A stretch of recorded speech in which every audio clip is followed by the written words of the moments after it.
Thank you so much. Yeah, a lot of people say, Jack, your time is so precious and no, not necessarily. If your time do not spend on the things that you feel important or something that you're extremely love to do it, or you're not spending time for the future, that time normally no use. So be spending time with the students, with the schoolmates, and discussing young people. Because when I look at the young people, your eyes, it reminds me my past. So I think spending time with you is my honor. This is the time, the most valuable thing. Discuss about the dreams. I think like any kids, I had a lot of dreams when I was young, and most of the dreams never came true. Now I'm trying to, I tried to make, now when I'm 53 years old, I've been working very, very extremely hard in the past 30 years, 35 years. Now I think it's time to think about my childhood dreams, to sing songs and being an actor and painting, everything. I want to try everything because you have to work hard, then you can realize a lot of dreams that sound stupid and crazy when you were young. Let me say this, when I started, by the way, I said I worked very hard when I was a student in the university even. I was the chairman of the students' union of my university and for my city. I spent, I would say, 70% of my time serving in the students' union, supporting young people. That gives me a lot of experience that working with the people relationship, helping people. By helping people, I get a lot of fun, and when I get more fun, I help more people. So this is why when I never got even one day of training to do business, when I start my company, I know how to deal with the other people. So it's not only knowledge that as a student they should learn. You should learn how to serve people, how to work with people, how to team up with the people. So in the future, remember one thing, that we know IQ, EQ. If you want to be successful, you should have great EQ, because EQ knows how to work with people. If you, no matter how smart you are, but you never know how to work with people, you will never succeed. Your dream will never come. It's just your dream. And then the IQ is to make you not make stupid mistakes. It would make you live longer, and the other thing in the future, if you want to be respected, you should have LQ, the Q of love, is also very important. So these are the things, when you have these skills, EQ, IQ, and LQ. Most students pay extreme attention to the IQ, but they don't pay attention to the EQ. If you don't have the LQ, you go nowhere. So all the dreams you have are based on these things. And I never know that I would be jumping into the internet time.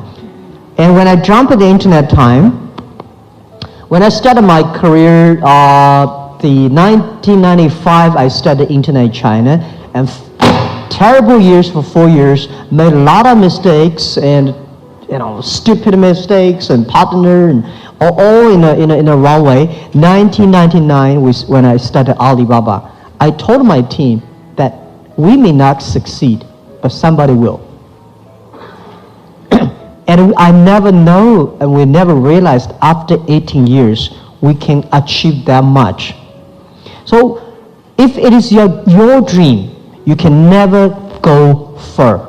If it is a group's dream, you can go further. So I make our Alibaba dream, not my dream, it's a dream of 18 founders. Later it became a dream, today it became a dream of 60,000 people. And we make the dream, try to making sure that everybody, our dream is to enable everybody can realize their entrepreneurial dreams through the internet. So young people, remember, don't worry about it, is that a silly dream? No, if you really believe it, it's a great dream. So believe something that you're really passionate about. Don't believe it because the other people think it is important. I never think, when most people like it, I don't like it. When most people don't like it, I will think about it. This is that you make yourself unique. You are you. And doing business is about, do anything is about be, because you are so unique. There are about 7 billion people in the world, but there's only one you. That's what we think. Yeah. So, Dr. Ma, a lot of young people and a lot of students have a hard time sort of sticking to their dreams. So after one failed class or one failed acting audition, they immediately get discouraged. So what advice can you give to young people so that they can continue sticking towards their dream even in spite of all the obstacles? Yeah, one thing, when you have a dream, you have to think one thing. The dream is great. The thing behind the dream is tough. Right? So when you want to dream is that you have to ask yourself, what do you want to sacrifice? Not say, I want to do anything to get my dream, but what are the things you really want to do? You have a failure, you have mistakes, people don't like you, people don't team with you, all the stuffs. When you have a dream, you have to think the backside of the dream very clearly. So everybody ask yourself, what do you have? Right? And what do you want? And very important, what will you give up? If you don't think about what will you give up, you will not have what you have. So when I start my business, I know internet 1995, 90s. Nobody believed internet in China will happen. So if I want to sell my products, I know today as a salesman, I go out, 10 people. If I talk to 10 business people, 10 business people always say no. Why people want to help you? People say, nobody helped me. Why people should help you? People help you, that is extremely you're lucky. People don't help you, that's very common. So when you go out, nobody have a deal with you, you say, yeah, I'm right, nobody deal with you. If you got one deal, you should be honored, extremely happy because you're extraordinary. So don't be discouraged when people don't help you. Why people should help you? You should earn the right to be helped. Right? So when you have a dream, you have to ask, what are the things you want to pay for the dreams? Okay. So that's a very interesting perspective, Dr. Ma, really understanding what you're willing to give up. Now we want to talk about this role model that you've often talked about in a lot of your interviews, Forrest Gump. Oftentimes you cite this quote from that movie, "Life is a box of chocolates." But with that, we wanted to know more about how you stumbled upon Forrest Gump and what kind of different perspective in the world has watching that movie given to you. Yeah, that's a very interesting question. The day I watched the Forrest Gump was in a friend's home in Seattle. And that week was my most frustrated, dismayed period. I was so upset, I was cheated by my friends, and I failed, like 5 projects all failed. So I almost to say, well, because the people I work with, they are very smart. And we know that internet was not easy in 1995, 1996, 1997, but we did not realize it's so tough. Then I happened to be in Seattle, in my friend's home, and had a video, the Forrest Gump, we watched that. That evening, and I watched the movie, I think we have to stay foolish with our dream. Don't think we are smart. We have to stay foolish with our dreams, and we have to continue. Be simple. Like Forrest Gump is very simple. He's not a smart guy. He continued to do running. He thinks that, he said, nobody, he will only want to make business benefit from catch shrimps. A lot of people want to make business, make money by catching whales, sharks, You got to do business with big companies. So I thought that time, yes, he's right. We should serve normal people. We should catch shrimps. We should supporting small business. So be simple, stay foolish, and no matter what, just to continue. And do not complain others. Only complain yourself. Checking, what's the problem with me? Did I change myself? Later I found a lot of people fail because when they fail, they always complain about the others. That's his fault, that's that problem, that problem. And only those people always check their own problems. These people survive. These people succeed. For years, for part of 18 years, I don't think Alibaba may complain a lot. If you complain, you have to have a solution. If there's no solution for complaint, don't complain. Right, that's it. So in the movie Forrest Gump, you talked about the shrimp, right? There were basically days before they finally caught that big haul of shrimp. So Forrest had to go through a lot of failure before he got success. With that, you've always said to young people that they should be able to learn more from their failures rather than their successes. What do you think the types of failures young people make that they should learn the most from? Oh, yeah. Let me tell you that one day I was reading a biography of general after Second World War. And I feel impressed not is how much victories, successful battlefield that he achieved. I think, well, if I were young man at that time, I could do better. But I was impressed by how many suffers, the terrible experience that he survived. That surprised me. The grand-grandfather always tell us, Jack, I've been doing that much. I made a lot of mistakes. I still surviving. I say, wow. But if he say, I've been achieved that much, I say, hey, if I were your age, if I were at that time, I could do better. So people will feel proud when you tell your grandson about how much tough days you have gone through. I think one day I share with my kids, my grandchildren, how much Alibaba have gone through the tough days, the mistakes.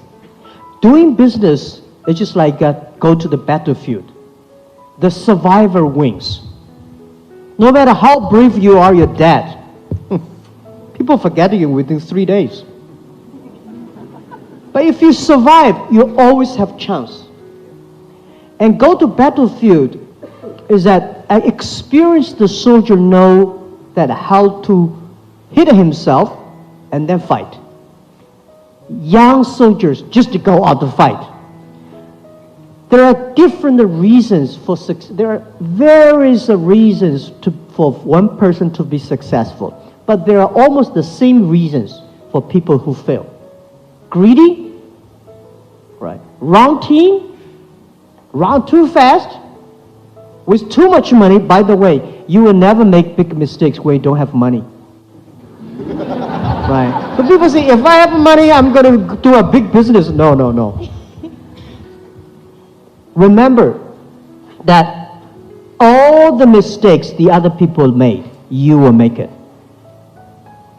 So you have to learn, if you want to be successful, learn the mistakes the other people, learn from the mistake the other people made. Not because you will avoid these mistakes, because you know how to face these mistakes and troubles when these things come. Right? When you suffer a lot of mistakes, we say, wow, this guy's coming, these mistakes come. How the Jack Ma did it, how Bill Gates did it, how Obama did it, when the tough day comes, it's not because you can avoid it, because when the problem comes, how you face it. With great attitude, then you succeed. Yeah. Dr. Ma, other than that, I think one time you also mentioned that giving up is possibly one of the biggest failures that a person can do. But I think when it comes to young people, oftentimes we have our crazy dreams and we try to seek advice from older people or more experienced people who sometimes tell us that's not gonna work, or this is how you make it work. How do we make it happen such that we still continue our dreams, but at the same time we take criticism, but we don't give up? Because more often than not, that's what happens. Yeah, if you have a crazy dreams, don't talk to your grandfather.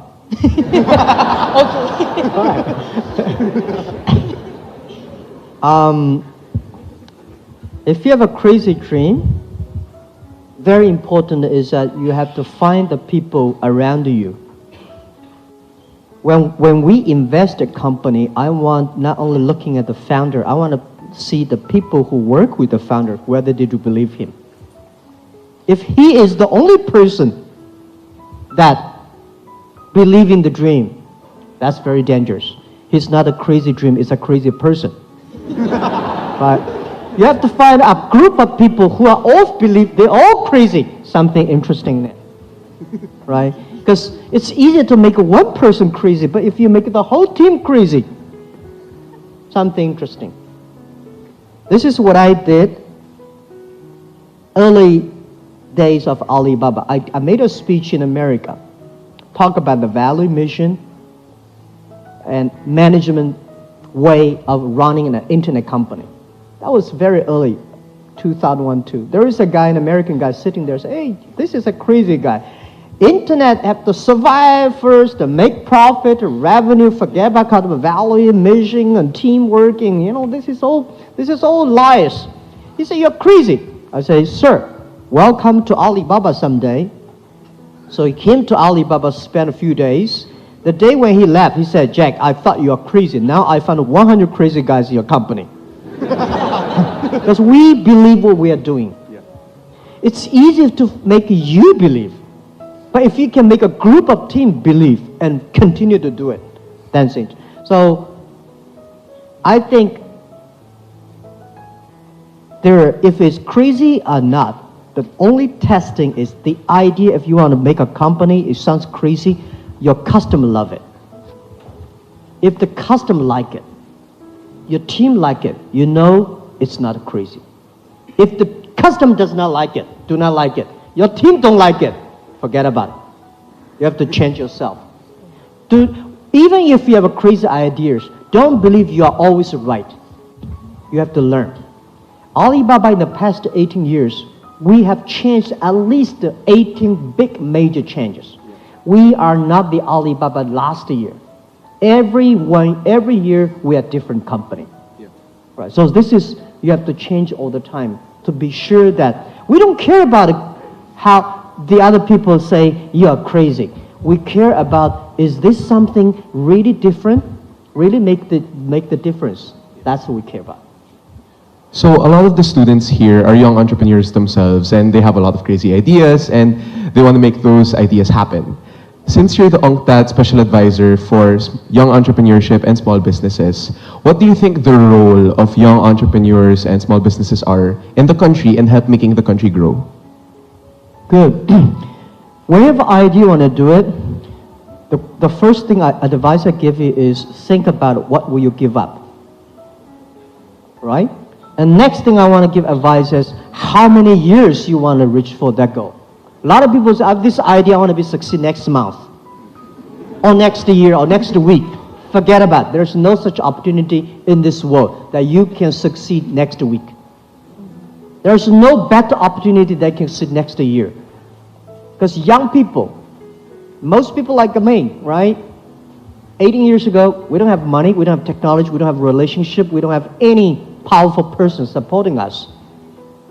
I started my business, 18 people, we only gather $50,000 US.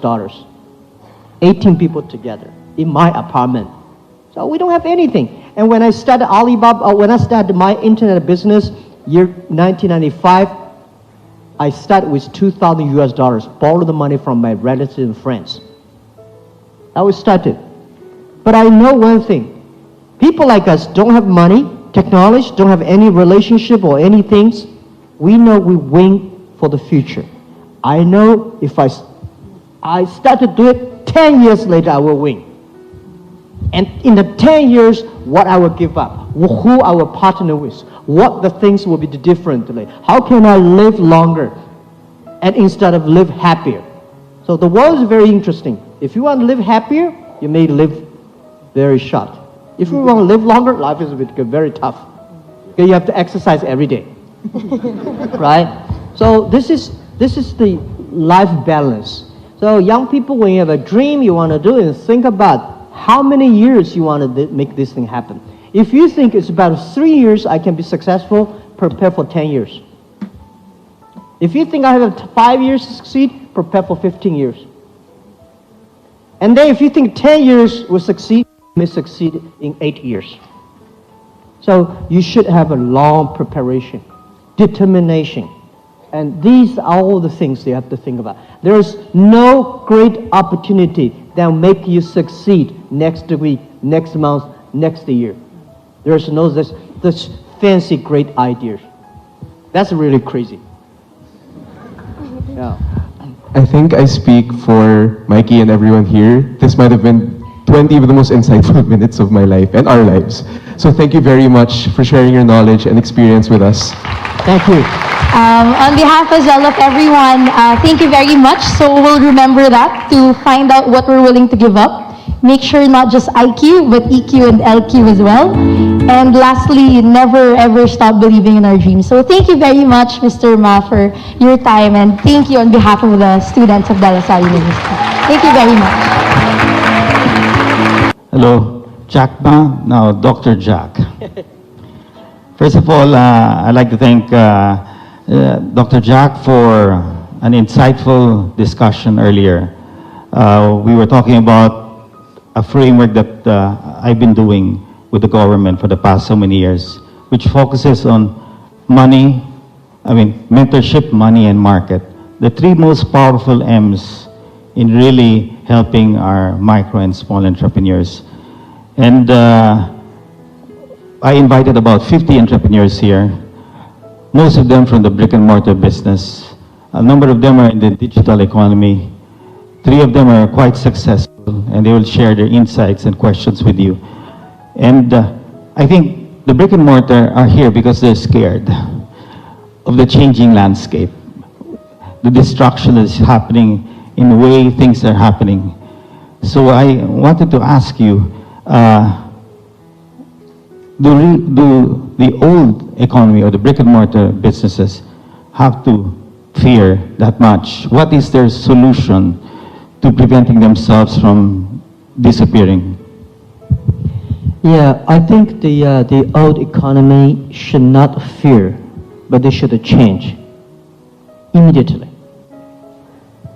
The past 20 years, internet technology changed the world, but it will speed up next 30 years. And every 3 years, it's just like 30 years. So if you do not start to change, it's going to be tough. It's going to be really tough. I'm not scaring people because I've been doing that in China for years, telling people that the new business model. So how, just like the older days, if you're using horses and buffaloes and the other guy use electricity, you don't have a chance at all. If you are doing business, still think about I design and I make and I sell called B2C, but the other guys, because of the new technology, they become consumer to business, they become C2B, they become tailor-made. They're using the the social logistics to network. They reach the market quicker, faster than you are. Not only they're using the internet to find customers abroad, across the board. They're using data technology much cheaper. You don't have a chance to win. So I think, please change quickly. It's not a competitor killing you. It's the future kill you. If you kill yourself, and how you can change, embrace the change. Do not be scared by technology. Technology, I would say today is so simple and easy. The only thing, spend the time on that. I think because you are entrepreneur, you're smart enough. If you really sit down together for 3 hours deep learning, it will change. A lot of people just don't like it. I think I don't. The world is this world is so difficult to change as successful people. Successful people have millions of ways to tell you, I succeed yesterday. So you guys forget. So let us learn from young people. Today, internet technology are so simple, so easy. And most of the internet companies like us, we give you free technology, free services. Why not try free? Young people, because they try free, they succeed. So I would say, don't be scared. Don't be feared. Just to go ahead. If you don't use it, it's just like last century, you refuse to use electricity. It's going to be dangerous. And by the way, it only takes about first 3 years. You will be totally different. We talked about the 3 M's. One of the 3 M's was mentorship. LaSalle is a great school. Great, wonderful school. I still have to get my diploma. I studied in LaSalle, but I still should finish one more subject. That's the irony of all things. And I agree with Dr. Ma because you need EQ more than IQ, in a sense.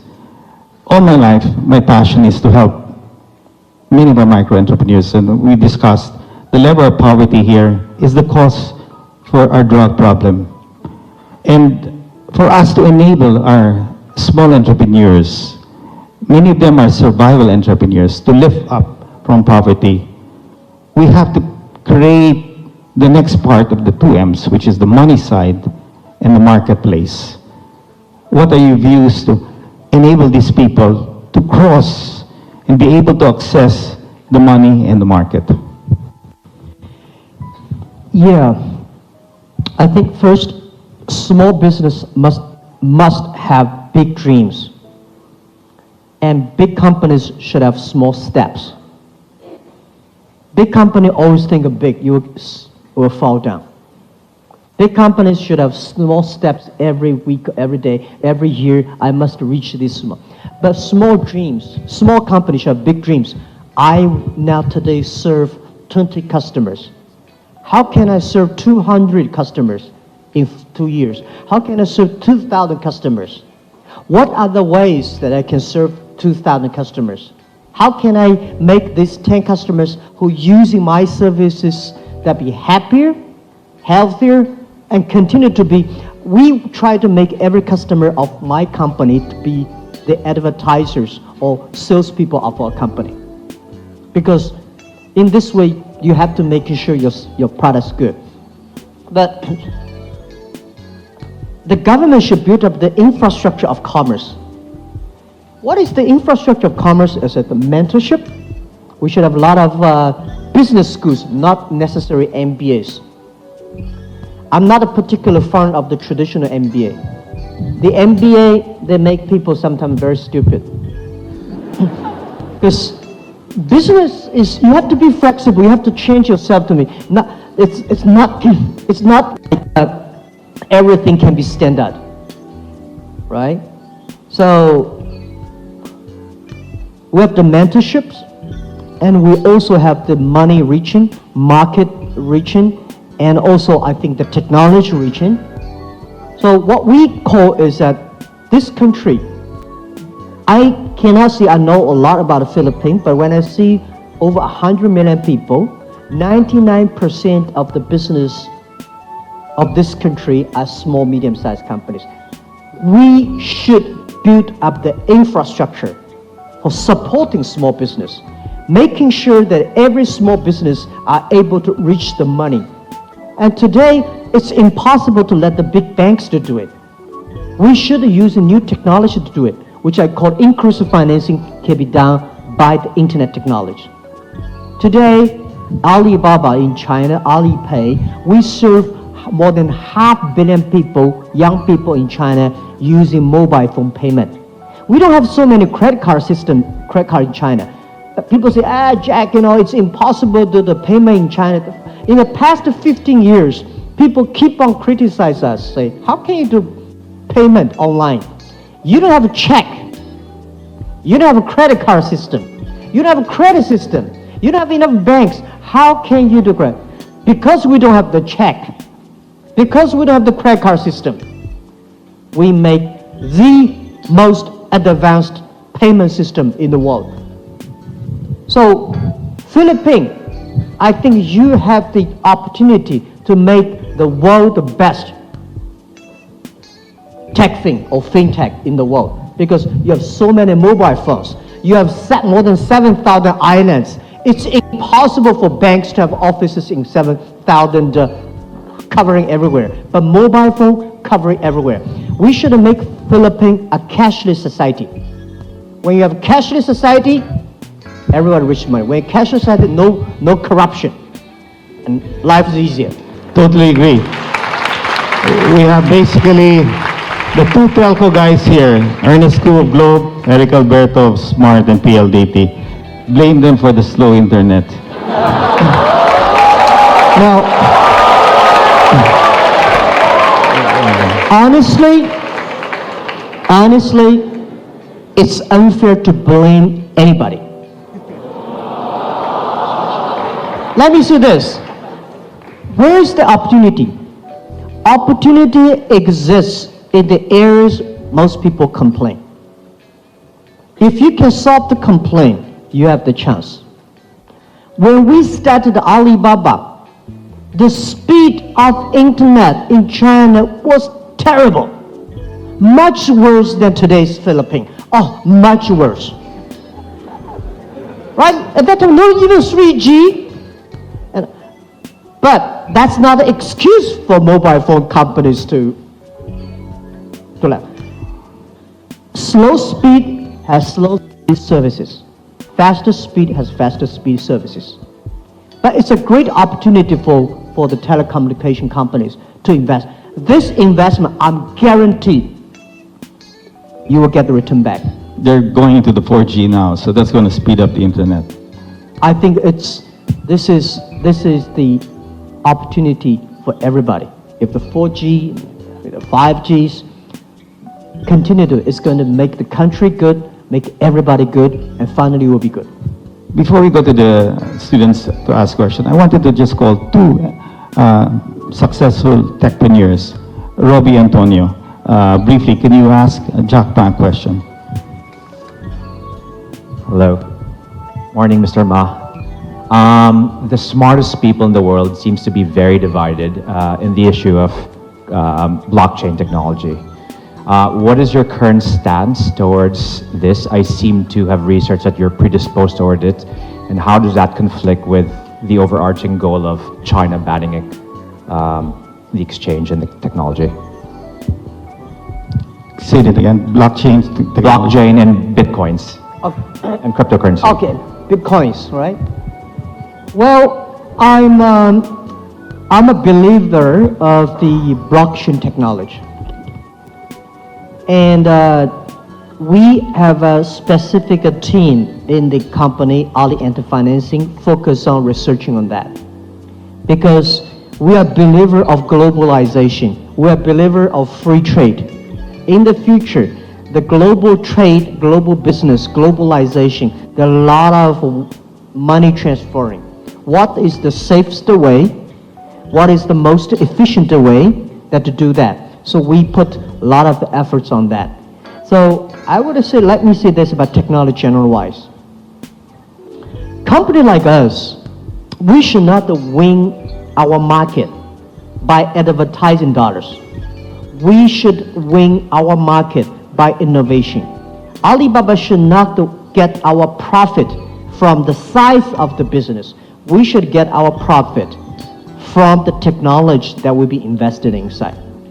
We invested heavily 9 years ago, started on cloud computing and big data.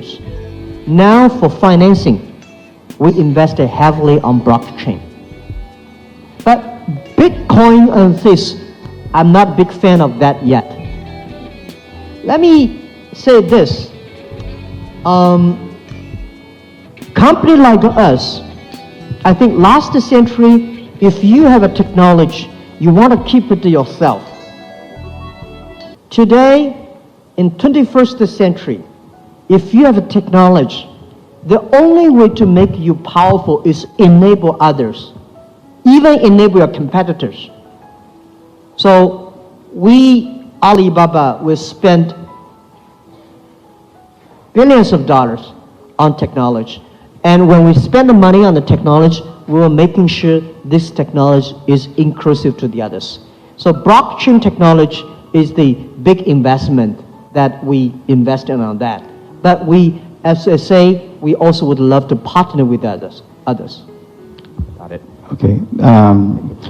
Robbie basically raised money on his company called Revolution. This is the first Filipino company who valued it at $1 billion US. So congratulations to this guy. Thank you. I have another very successful tech entrepreneur, Nix Toledo of Surpass. Nix, can you ask your question quickly? Hi, good morning, Jack. My question is around the EWTP initiative that Alibaba has taken. What are the implications of this for Southeast Asia? And I guess more importantly, for traditional businesses and retailers, how should they view the EWTP, knowing that it can be very disruptive to their current business models? Thank you so much for this question. For EWTP stands for Electronic World Trade Platform. A lot of people don't like globalization. I think globalization did a fantastic job in the past 30 years. They pump up the global trade, but it's a growing pain. It's still a baby, only 30 years old. The problem is that it benefits 20% of the developed countries.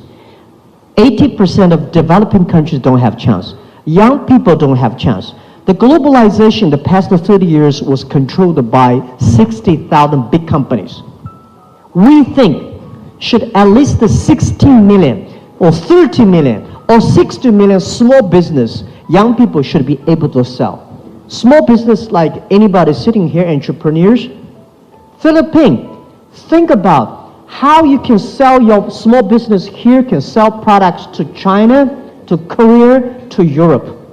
As long as your service is good, product is good, you should be able to compete with any big companies. This is my belief.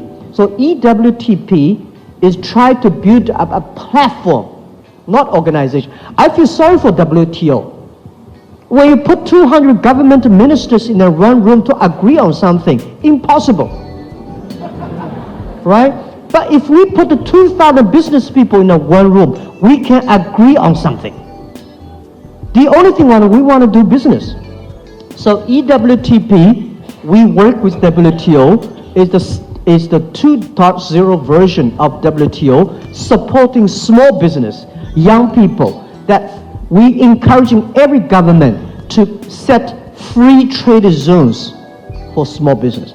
There are so many free trade zones in any country, but all these free trade zones are designed for big companies. For small business, if you want to sell things outside the country, the government will never give you 24 hours custom clearance. Big company can, you cannot. So we want to build up a process, a platform, a way of doing business. Then every small business, you can global sell, global buy, global pay, global delivery, and global travel. And you can have a marketplaces online, and this is what we believe. We come here, Alibaba come here to Philippines. Last night, I arrived like at 10 o'clock. We had a meeting, we had a meeting until later 12, for 2 hours discussing how we can build up the infrastructure of doing business in Philippines, the payment system, the marketplace system, the logistics system. When we build up that, the purpose is to making sure these small business can sell their things to China, to the other part, to Malaysia. Now, the EWTP, the first project we launched is in Malaysia. And we hope that every country in Southeast Asia can join the EWTP. Every country have a free trade zones for small business entrepreneurs. There are marketplace rich, there are money rich, logistic rich, mentorship training rich, and IT rich. So they can do business. This is what I want. Anywhere in the world, any young people in any country, open a mobile phone, you can order products from everywhere in the world, and then get the products within 72 hours. And this is the goal that we want to reach in 20 years. And EWTP today, the first sample we're testing in Malaysia, very good. So far, it's very good. So when we have that model, we will bring to Asia any countries if we are interested in. Thank you. And the last question from Mr. Libiste. The youngest entrepreneur we have here, he dreamed of putting solar panels in everybody's rooftop. And how old are you? 24. 24. Just 24 years old, and he's... I just finished my university at 24. Go ahead. So your mission, sir, to use technology to uplift developing countries is so inspiring. And apart from the slowest internet, the Philippines also has the most expensive electricity, the worst traffic, and many other worsts. So I'd like to ask, what are your other ideas, apart from e-commerce and fintech, to solve developing world problems in energy, infrastructure, and agriculture to end poverty in the developing world? Thank you so much. Well, let us just say this. People consider Alibaba is an e-commerce company. First, we're not e-commerce company. We're e-commerce enabler. We do not buy and sell ourselves. This is the first. We're different from Amazon. Amazon, they buy, they sell, they are e-commerce. We help other company to be e-commerce. Second, e-commerce is less than 20% of our business. So, Alibaba listed in New York State stocks, that's only 20% of our business. We ask ourselves one thing. 18 years ago in my apartment, our dream is to survive. Our dream is to making sure Alibaba will survive and be us the business. And today, we have close to 60,000 employees. We have so much cash. We have the greatest technology of the internet e-commerce. We have all the resources we have. What we want? We want to make more money? We think we should be the engine of innovation of the world of this century. We should be a company of the century, not a company of China, of company of Hangzhou. We should use all the resources, data, people we have to enable if you want to be company of the century, you have to make difference. So we think we want to build up using these resources we have to build up the infrastructure that every young people, every small business, every woman can leverage this technology and infrastructure to do business, to culture. So this is our dream. And this is, I feel more excited about our revenue income or profit income. Although we have a good revenue, good profit, we love the things. We care about the job creations. We care about the efficiency of people doing. We care about young people have opportunities. We care about women leaderships. These things we care about. But if you really ask us what we will do for sustainable growth, what's the meaning of life? Is happy and healthy. We think after internet, we should making people that be happy, be healthy. So happy and healthy industries are something that we want to do. If you want to be healthier, healthy food, healthy environment, healthy water, healthy air. If you want to be happier, you should have the belief, you have the value, you have the dreams. I don't want to make our company become a company, a machine of making money. And this is how we do it. And to sustainable growth is that when you are healthy and happier, you can be sustainable. And if you want to be healthy environment, water, food, and psychologically you should have a belief, religion, culture, and education. These are the things that using technology, if we can empower these things, we are the company that I feel proud for working day and night, that it's worth it. Otherwise, it does not make any sense for making more money. I cannot spend a lot of money. This is the tie-up I've given by, I don't dress like, I don't wear watch, no rings, no necklace. I think, how much money you can spend? You can only sleep one bed. You can only eat 3 dinners. So that's the meaning of life, and this is what we want to do. We have a couple of questions from the students. Are you ready? Where are you guys? Ladies and gentlemen, so our esteemed guest, Dr. Ma, has been most kind to agree to answer some questions for our students. So for the students, please introduce yourself and tell us your year and major before you ask your questions. Okay, students. Hi, Mr. Jack Ma. I'm a third-year industrial engineering student. My question is, what would you consider to be your biggest failure in life, and what did you learn from this experience that you can share to us students? Thank you.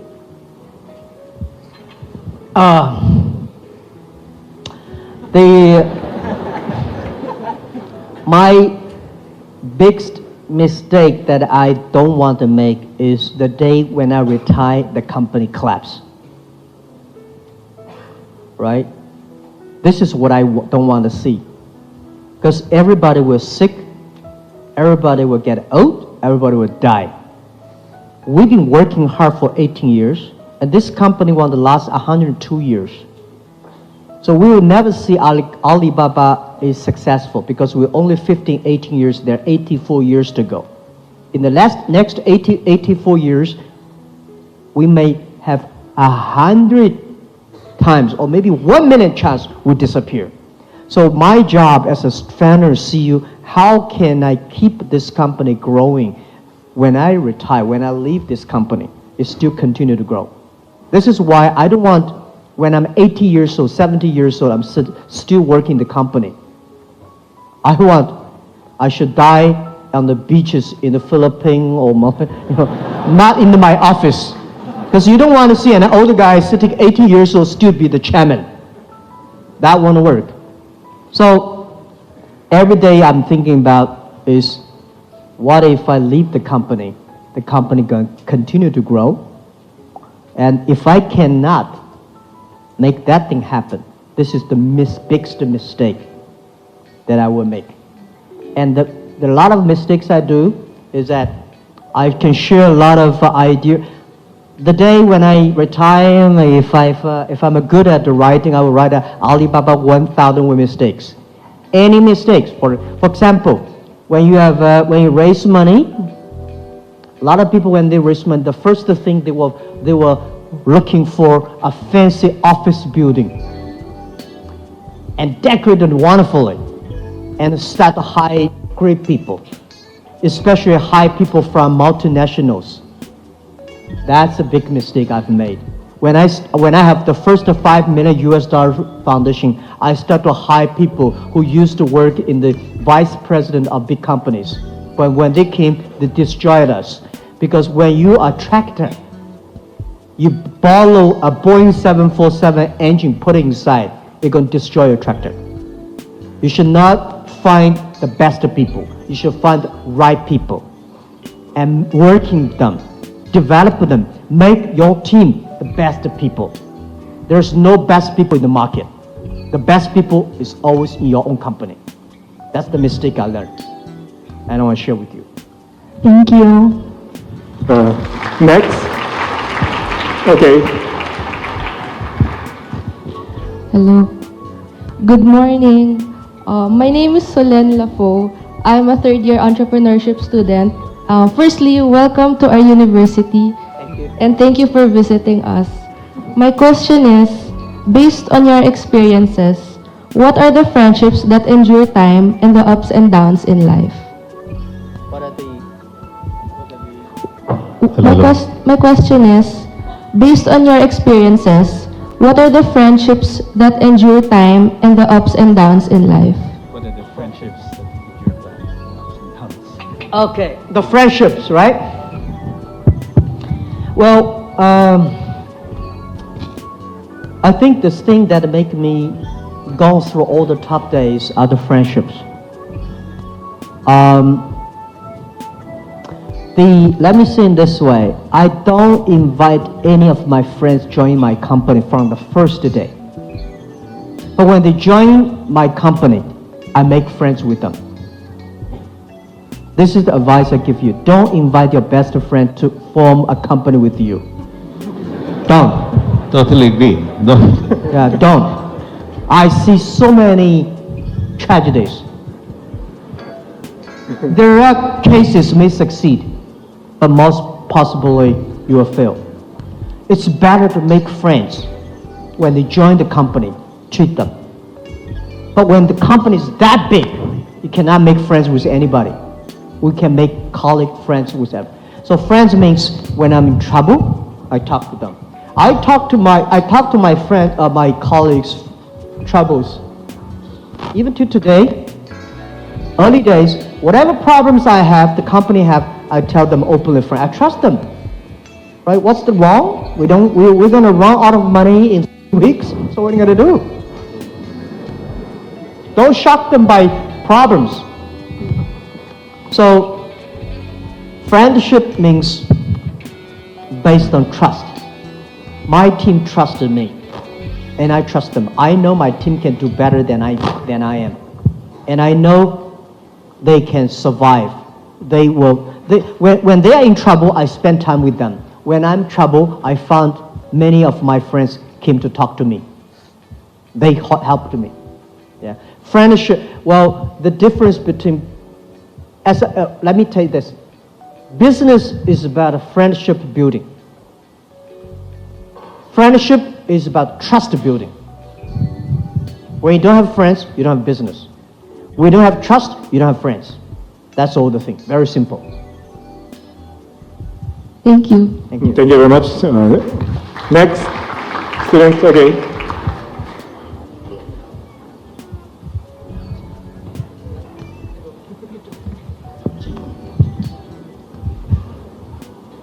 So, hello, Dr. Jack.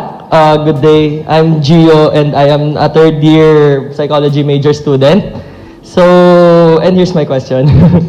So, the trend today is that there are many young people who do things simultaneously. So, they have their full-time jobs while doing their studies or doing part-time work, while there are others who also wanted to pursue their plans or passion in doing business, and open up their businesses. So in the perspective of prioritization, what advice can you give to these young people who wanted to pursue their dream of doing business while doing these other tasks? Say that again. Make it simple. Okay, so given that the young people of today have a lot of things that they really wanted to do, what advice can you give to the young people of today in terms of prioritization? What advice can you give to them? All right. That's good. First, let me say, young people have a lot of things to do. He wants to do a lot of things. It's better than a young people without anything he want to do. A lot of things you want to do, at least you have hope. I like these kind of people. But you have to focus on the things. And how to focus, what's the priority? My way, it's maybe not correct. You have to pick up the things that you are really passionate about. You love to do it. When you do business, you have to do things you believe in. You love to do it. If you don't like it, you cannot sustain. So you love it, and you have a passion about it. This is my priority. Do not pick up the thing that is important, or your father said it's important. You don't think so. It could go nowhere. So, priority to me is when you are tiny, pick up the things you love, you are good at. You know that I can last long. Don't pick up things that is big that will never last long, and the other people think it's big. So this is something that I was. And by the way, the priority of your choice of doing whether study or work are the same, learning. When you do the business, you learn from the business. When you school, you have to put all the knowledge into practice. A lot of people will leave the school without getting a degree and then go to do business, be entrepreneur. They say Bill Gates succeed. He did not finish the school in Harvard. There is only one Bill Gates. Don't do that. Right. Today it's much easier. Your school in the daytime, in the evening, open a shop online and buy and sell, start to learn. It's a great experience. All join the students' union, support the people. All work in the part-time, the weekend, support these entrepreneur school companies. Be a person there working the weekend. You learn. So, sorry I speak a lot today because I don't think we can speak every year, but I want to tell something that is helpful. When you are 20 to 30 years old, please find a good boss. A good boss is better than a good company. A good boss will discipline you, train you, develop you. When you're 30 to 40 years old, try to do something. If you really want to do something yourself, try to do it from 30 to 40. When you're 40 to 50 years old, do something you are good at. Don't do something you don't know anything about. But when you're 50 to 60 years old, focus on helping young people. When you're over 60 years old, spend time with your grandchildren. Just Totally this is 80%, right? Not everybody, but most people doing that. Jack, there's an entrepreneur here, the woman entrepreneur, a serial entrepreneur. Her name is Miley Villanueva. Myla, you had a question for Jack.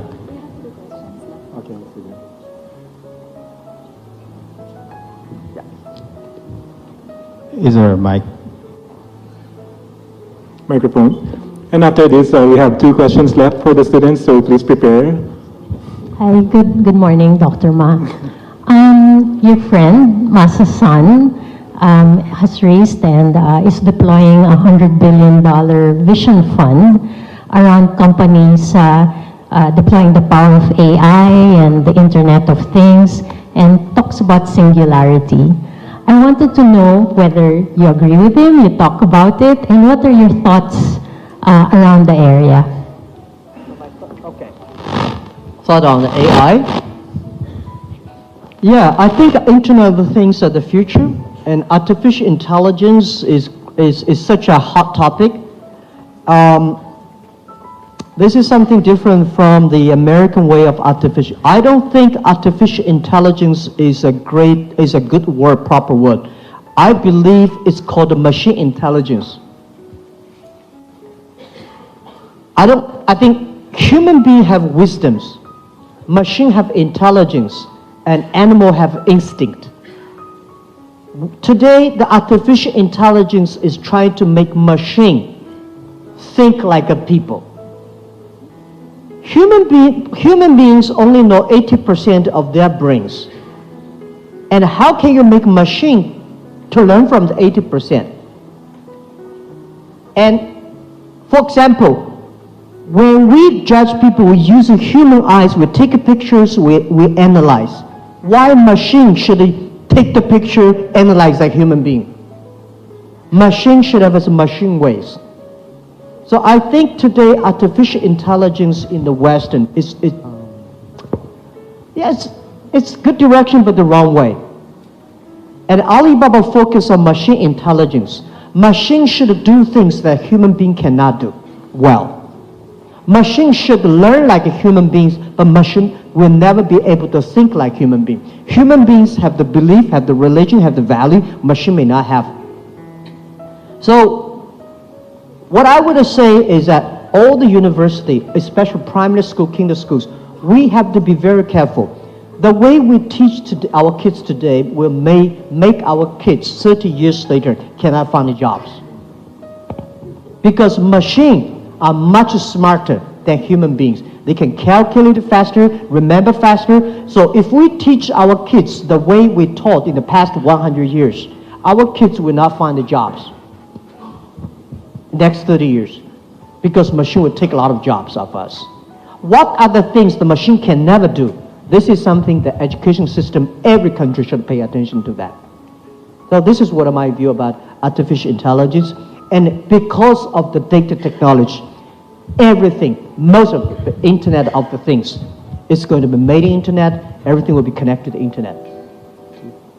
Thank you. Okay, I'm sorry. We only have one question, one final question from the students, and okay.